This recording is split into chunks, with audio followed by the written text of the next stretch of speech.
ప్రియమైన దేవుని పిల్లలారా, ప్రభువైన యేసుక్రీస్తు వారి పేరట మీ అందరికీ వందనాలు. ప్రభు పేరట మీ అందరికీ శుభములు, దీవెనలు కలుగునుగాక. ఈ ఉదయకాలం పరిశుద్ధ గ్రంథము నుండి దేవుని వాక్యాన్ని చదువుకుందాం. యెషయా గ్రంథము 28వ అధ్యాయము 16వ వచనాన్ని చదువుకుందాము. విశ్వసించువాడు కలవరపడడు. దేవుడు తన మాటలు మన కొరకు దీవించునుగాక. ఆమేన్. ప్రియమైన దేవుని పిల్లలారా, విశ్వసించేవాడు ప్రభువు ఆజ్ఞలను పాటించే విషయంలో మాత్రమే తొందరపడతాడు, కానీ సహనము లేని విధంగా అర్థం పర్థం లేకుండా అతడు మరి ఏ విషయముల్లోనూ తొందరపడడు. అతడు పారిపోవడానికి తొందరపడడు. ఎందుకంటే అతని భయాందోళనకు గురి చేసే ఏ విషయము అతన్ని జయించలేదు. ఇతరులైతే వారి మాటల చాతుర్యము వారికేమీ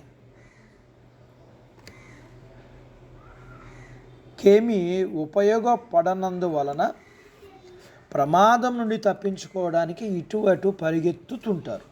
అలాంటి పరిస్థితులలో విశ్వాసి మాత్రం ప్రశాంతంగా, నెమ్మదిగా, ధైర్యంగా ఉండి శోధన సమయములో జ్ఞానయుక్తంగా నడుచుకుంటాడు. అతడు దేవుని యొద్ద నుండి ఏదైనా పొందాలని ఎదురు చూసేటప్పుడు దానికోసం తొందరపడడు. అప్పటికప్పుడే మంచి విషయాలన్నీ తన చేతులు వచ్చి పడిపోవాలని ఆశించడు, కానీ దేవుని సమయం కోసం ఎదురు చూస్తాడు. కొంతమంది అయితే తాము పొందాలని ఎదురు చూస్తున్న విషయంలో అప్పటికప్పుడు క్షణాల్లో చేతికి మంచి నీళ్లు గ్లాసులా తమకి అందాలని తొందరపడుతూ ఉంటారు.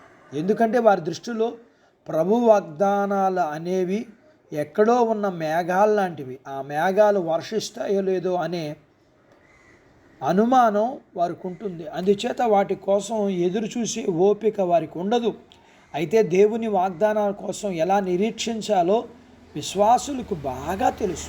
పొరపాట్లు చేసే విధంగా, ప్రశ్నార్థకమైన విధంగా తొందరపడి ఏ పని చేయరు.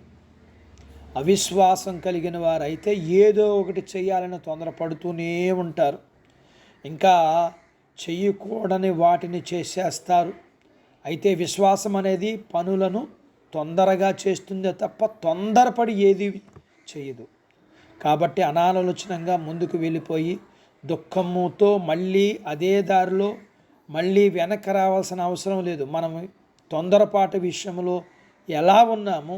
మనము ప్రభువు వాగ్దానాలు నమ్ముతున్నామా? వేగంగా ఉన్నామా? ప్రభువు పనిలో విశ్రాంతిగా ఉందాం. ఆయన కోసం సహనంతో కనిపెడదాం. అట్టి బాధ్యత దేవుడు మనకు దయచేయునుగాక. ఆమెన్. దేవుడు తన మాటలు మన కొరకు దీవించునుగాక. ఆమెన్. ప్రార్థించుకుందాం. నాతో పాటు ఏకీభవించండి.